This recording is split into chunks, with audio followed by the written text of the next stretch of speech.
साम्राज्य, सामान्यांचा असामान्य आवाज। पूर्वी निसर्गाचे एक ठरलेले चक्र होते। मृग नक्षत्राला पावसाळा सुरू व्हायचा, दसरा दिवाळीत थंडीची चाहूल लागायची आणि उन्हाळ्यात घामाच्या धारा सुटायच्या। पण आज परिस्थिती पूर्णपणे बदलली आहे।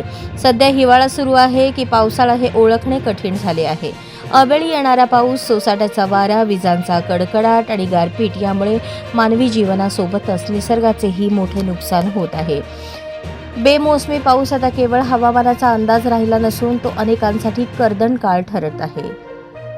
शेतात उभ्या असलेल्या पिकांचे नुकसान तर होतेच, पण त्यासोबतच वीज पडून होणारी मानवी मृत्यू आणि पशुधनाची हानी मन सुन्न करणारी आहे। लग्नसराईच्या काळात अचानक येणाऱ्या पावसामुळे अनेक कुटुंबांचे आर्थिक गणित बिघडत असून आनंदाच्या क्षणांवर विरजण पडत आहे।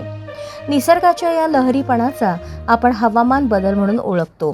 वाढते प्रदूषण, जंगलतोड आणि निसर्गाच्या साखळीत मानवाने केलेला हस्तक्षेप यामुळे ही परिस्थिती ओढवली आहे। पूर्वीच्या काळी पावसाचे दिवस निश्चित असायचे, पण आता ढगफुटीसारखे प्रकार आणि विजांचा तांडव कोणत्याही ऋतूत पाहायला मिळतोय।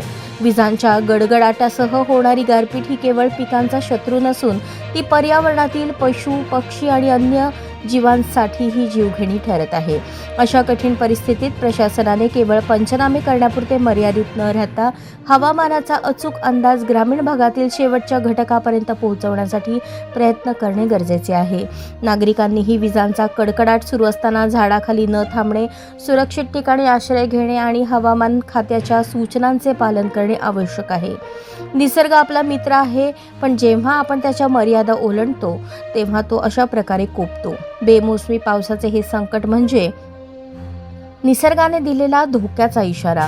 आपण वेळीच सावध होऊन पर्यावरणाचे रक्षण केले नाही तर भविष्यात ऋतू ओळखणेही दुरापास्त होईल।